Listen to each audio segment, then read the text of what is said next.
Dan Rand, Healthier Us, talking about HIIT training. H-I-I-T, high intensity interval training. I did that this morning and I am exhausted. It worked really, really well. So usually I run 2.5 miles, which is like steady cardio.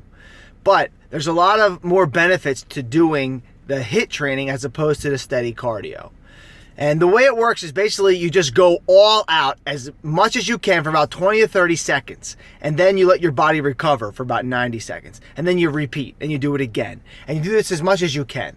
So I was doing sprinting. You don't have to sprint. You could do like a rowing machine. You could do elliptical machine. You could do cycling, swimming, whatever. But you just basically push your body as far as you can, as fast as you can for about 20 to 30 seconds, right? So I did sprints.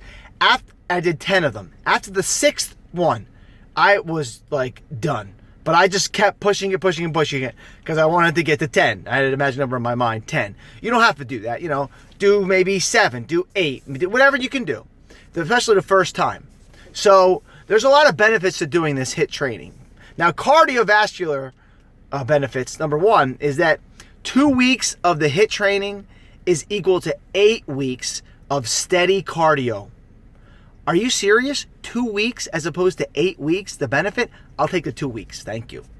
So there's one thing right there. The next thing is EPOC. It's excess post-exercise oxygen consumption. And there's a lot more EPOC when you do HIIT training as opposed to steady cardio. Now EPOC is like the amount you breathe at post-workout. And there are studies that prove you will burn more calories the more you are breathing.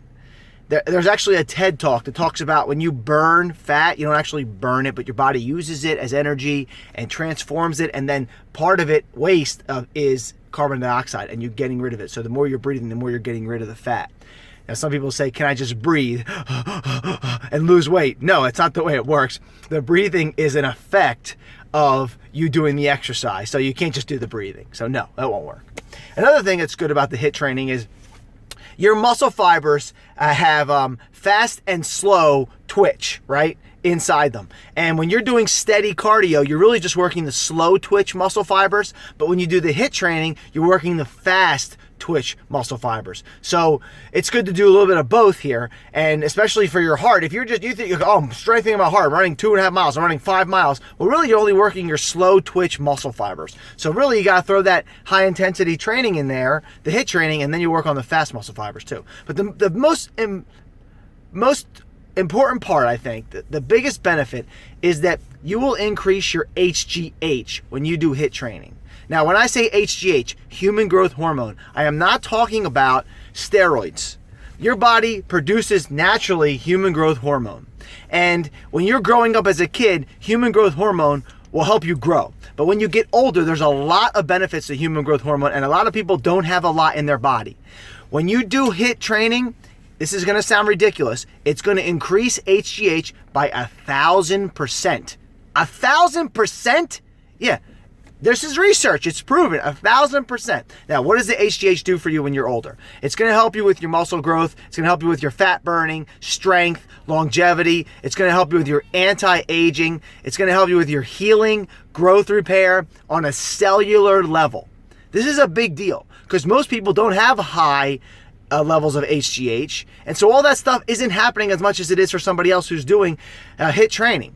Now, if you also do the intermittent fasting helps lower insulin, and it's been proven that HGH and insulin are kind of like this, the yin and the yang. So if you have a lot of insulin, you don't have a lot of HGH. So if you can do the HIIT training and also do intermittent fasting, then you'll really have a high level of HGH, which could be even more than 1,000%. 1,000%. This is crazy to me. So try the HIIT training. I feel great. I know that it definitely worked because I'm really tired and exhausted from doing it as opposed to just running the 2.5 miles.